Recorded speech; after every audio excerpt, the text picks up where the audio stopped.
Friends, good evening. अभी शाम हो रही है और बहुत ज़्यादा गर्मी है रूम के अंदर, तो मैं इधर बाहर आकर बैठ गई हूँ बालकनी में। यहाँ बैठना अच्छा लगता है, इधर हवा चल रही है ठंडी ठंडी, तो इधर अच्छा लग रहा है। आज मैं वैसे ही बहुत परेशान हूँ, बहुत सारी घमौरियाँ निकल आई है मेरे हाथ में और पूरे बॉडी में, तो क्या करूँ, लहर जैसा लग रहा है, बेचैनी सी हो रही है। फिर भी मुझे ड्यूटी जाना है क्योंकि छुट्टी नहीं है, तो ड्यूटी जाना है। वैसे भी आज मैं बहुत ज़्यादा मेंटली परेशान हूँ अपनी किस्मत पे, अपने हस्बैंड की फितरत पे। और क्या कहूँ, मेरे हस्बैंड अपने मतलब से आने लगे थे मेरे पास। मेरी ऐसी कोई ये बात नहीं थी कि वो क्यों नहीं आ रहे हैं, फलाना ढिकाना उठाना बहुत ज़रूरी है, उसके बिना मैं मरी जा रही हूँ, ऐसी कोई बात नहीं थी।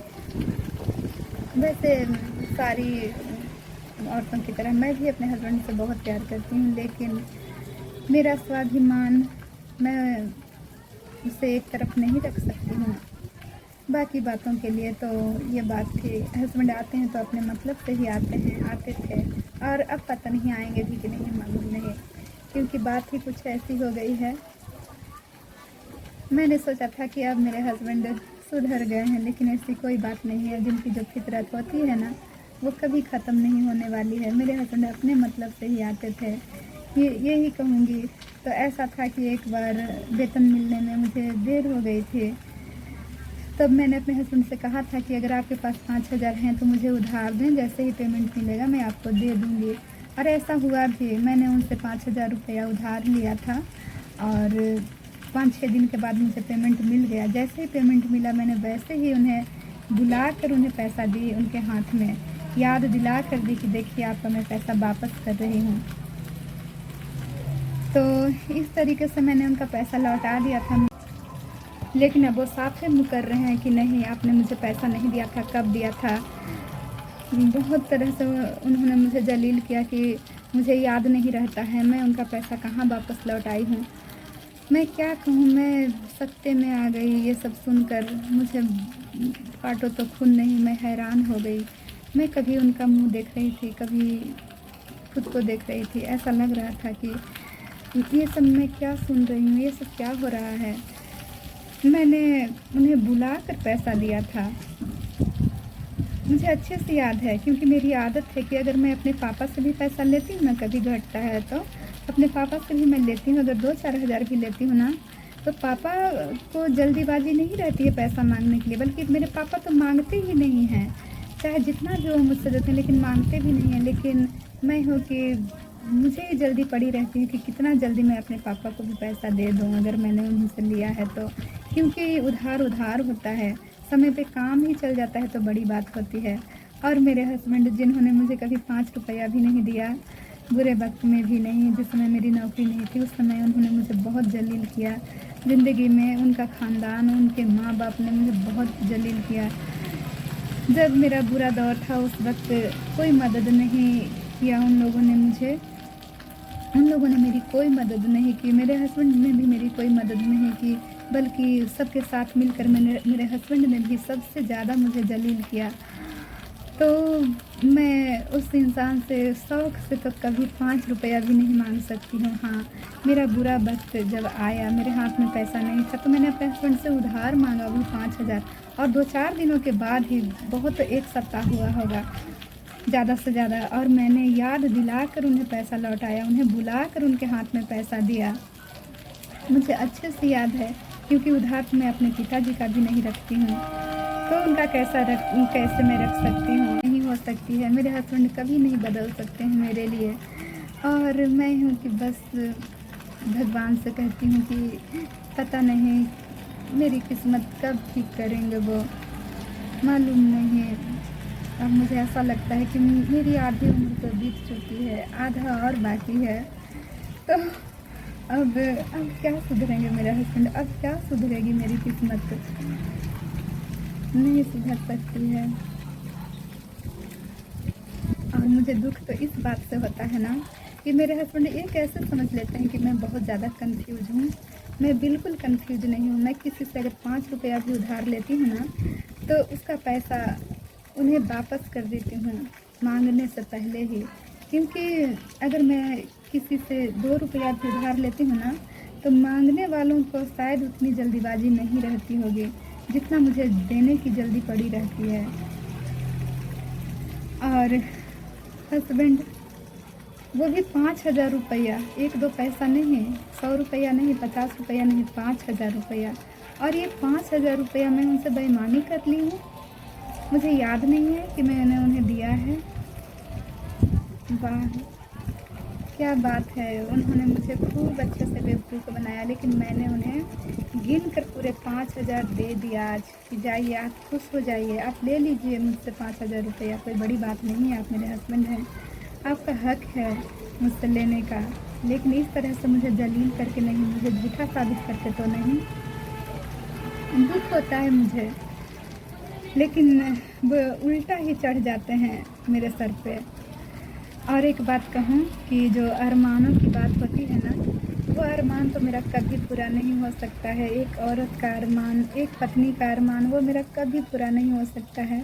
मेरी किस्मत ही ऐसी है, मैं बहुत बदनसीब हूँ। आप सबसे बता चुकी हूँ मैं पहले भी। पता है, जब वर पूजा करती हूँ ना, मैं हर साल वर पूजा करती हूँ तो अपने हस्बैंड के लिए कुछ ना कुछ खरीदती हूँ। कुछ तो नहीं, बस कपड़ा लता यही सब खरीदती हूँ, कभी पैसा ही दे देती हूँ। लेकिन जब मैं तीज भी करती हूँ या वर पूजा भी करती हूँ, लेकिन मेरी जो सहेलियाँ हैं उनके हस्बैंड उन्हें कुछ ना कुछ देते हैं, कभी पैसा ही देते हैं, कभी कोई गिफ्ट देते हैं। और मेरे हस्बैंड कभी ना मुझे 5 रुपया दिए हैं, ना कभी एक डब्बा चूड़ी तक ला कर नहीं दिया मेरे हस्बैंड कभी मुझे अपने हाथों से। कभी एक औरत का अरमान जो होता है ना कि मेरे हस्बैंड मेरी सहेलियों की तरह हों, मेरे हस्बैंड भी मेरी सहेलियों की तरह, सहेलियों के हस्बैंड की तरह कुछ लाकर मुझे दें गिफ्ट के रूप में कि लो ये तुम्हारे लिए है, या फिर कहीं घूमने जाएं तो मेरे लिए कुछ लेकर आएँ। ये सब शौक़ नहीं है मेरे हस्बैंड का, कभी नहीं है, कभी नहीं था, शुरू से ही नहीं। और अब पता नहीं क्यों मेरी उम्र होते जा रही है, अपनी सहेलियों की बातें सुनती हूँ, अपनी बहनों की बातें सुनती हूँ, सहेलियों की सुनती हूँ, पास पड़ोस की औरतों की बातें सुनती हूँ, तो मुझे भी लगता है कि उनके हस्बैंड उनके लिए कुछ ना कुछ गिफ्ट लेकर आते हैं। पर्व त्योहार में भी कुछ ना कुछ गिफ्ट देते हैं, जैसे तीज वगैरह जो पर्व होता है औरतों का, उसमें उनके हस्बैंड कुछ ना कुछ देते हैं। तो मेरे हस्बैंड भी कुछ महंगा चीज़ तो नहीं, बस कुछ ला कर दें, सस्ता ही सही। लेकिन मेरा ये अरमान ही रह गया है शुरू से।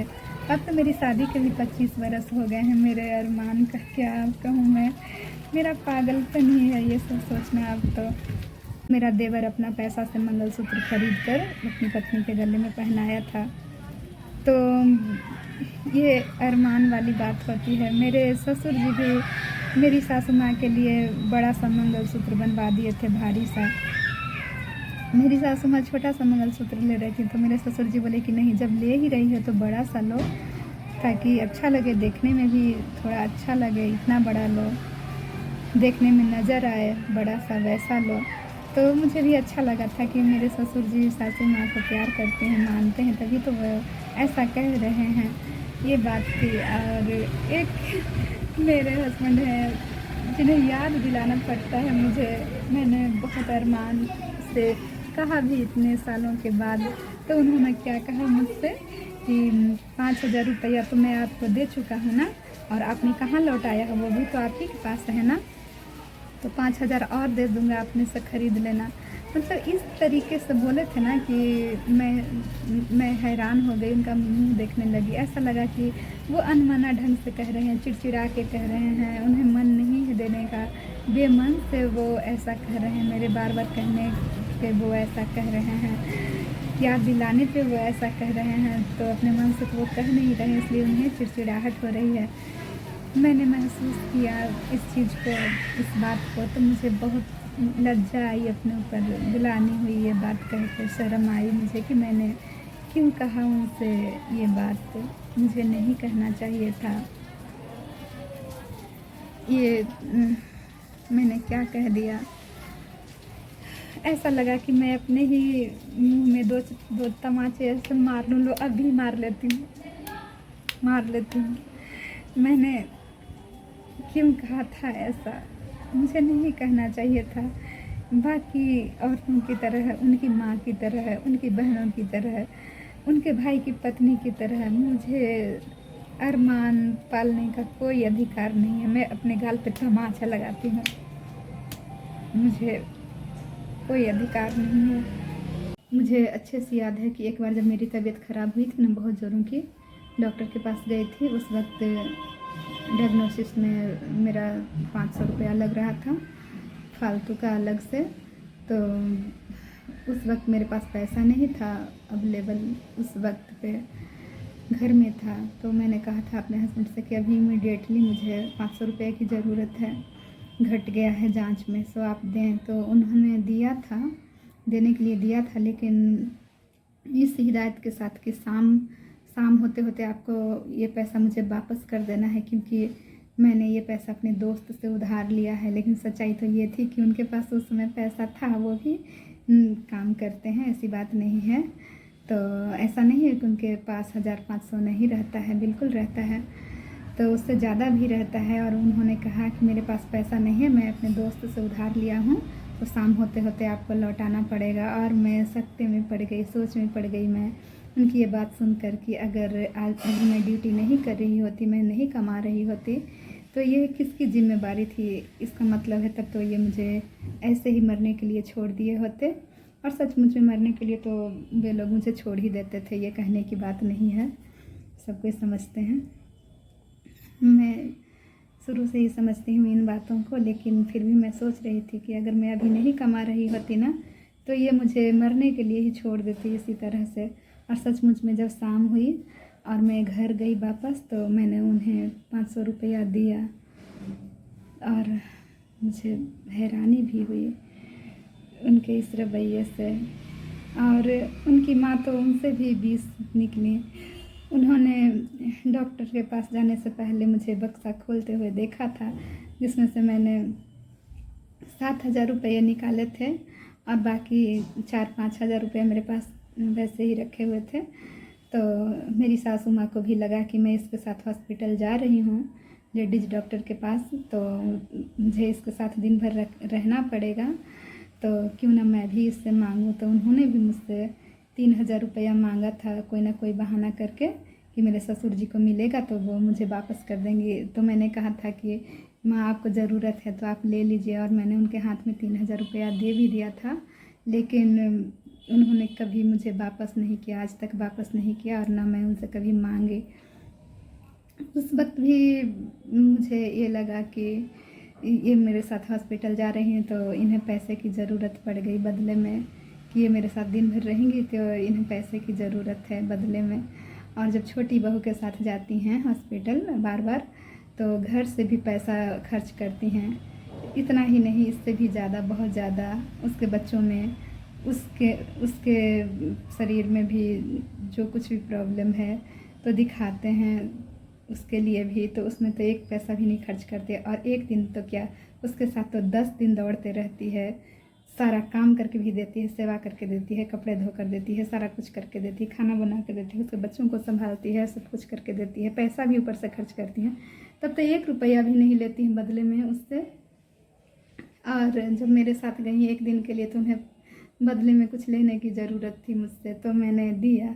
वैसे वो मेरी सासू माँ हैं, नहीं भी मेरे साथ जाती, उनको ज़रूरत होती वो मुझसे मांगते हक से, तो मांगती तो देती ज़रूर, लेकिन सासू माँ की तरह मांगे तब तो वो तो क्या कहूँ मैं उनको। खैर, मैं बदकिस्मत हूँ तभी मेरे साथ ऐसा रवैया है उन लोगों का, उन दोनों माँ बेटों का, मेरे ससुर जी का भी, सबका, खुद मेरे बेटे का भी। ये मेरी बदकिस्मती ही है ना, क्योंकि मेरे बेटे को भी उन लोगों ने अपने जैसा ही बनाया है, अपने ही ढंग का बनाया है मुझे सताने के लिए। तो किस्मत की बात है ये सब, और क्या कहूँ मैं। हस्बैंड को भी अपने भाई बहनों के लिए, अपने माँ पिताजी के लिए, अपने भाई, उनकी पत्नी, बच्चों, सब के लिए एक फ़र्ज़ याद आता है, फ़र्ज़ निभाते हैं। और मेरे तरफ से मैं क्या कहूँ, मेरे लिए उनका कोई फ़र्ज़ नहीं, मैं उनकी कोई हूँ ही नहीं। यही बात है ना, शायद यही बात है। मैं मरते रहती हूँ इस कमरे में, बहुत गर्मी लगती है यहाँ। बस ये पंखा है, टेबल फैन और ये सीलिंग फैन, और बहुत ज़्यादा गर्मी लगती है मुझे। मेरे ससुराल में मेरा जो बड़ा सा कूलर है ना, बहुत बड़ा सा लोहे का कूलर है, 14,000 में मैंने बनवाया था उससे। आज से करीब 10 साल हो ही गए होंगे, 10 साल होते होंगे मैंने बनवाया था। महंगा सा कूलर था, उस वक्त 14,000 में था। और जब वो कूलर चलता है ना तो कंबल ओढ़ना पड़ता है, इतना तेज़ ठंड लगता है वो कूलर चलने के बाद, और बहुत सुकून से फिर नींद आती है। तो वो कूलर भी मैंने ससुराल में ही छोड़ दिया है। वो कूलर हस्बैंड अपने कमरे में लगाते हैं, और बेटे के कमरे में भी एक कूलर है, उसे भी मैंने ही ख़रीदा था। और इधर मैं गर्मियों में ऐसे ही सड़ते रहती हूँ। मेरे पास कूलर नहीं है, कुछ भी नहीं है। मेरे हस्बैंड तो एसी भी लगवाने वाले हैं। छीनने वाले ने मेरा सब कुछ छीन लिया। मेरे ससुराल वाले, मेरे सास ससुर, मेरे हस्बैंड, मेरा बेटा, मेरे सारे अरमान छीन लिए, मेरी सारी खुशियाँ छीन ली। लेकिन देने वाले ये मेरे कृष्ण कन्हैया, ये राधे रानी माँ, इन्होंने मुझे बहुत कुछ दिया है, बहुत कुछ। इन्होंने मुझे पंख भी दिया है, परवाज़ भी दिया है, आसमान भी दिया है, स्वाभिमान भी दिया है। इन्होंने मुझे बहुत कुछ दिया है। मुझे और कुछ नहीं चाहिए मेरे ईश्वर, आपने मुझे सब कुछ दिया है। मुझे लड़ने की ताकत दी है, मुझे सारा दुख बर्दाश्त करने की ताकत दी है। मैं आपका धन्यवाद कहती हूँ। अच्छा, तब ड्यूटी चलती हूँ, फिर मिलती हूँ।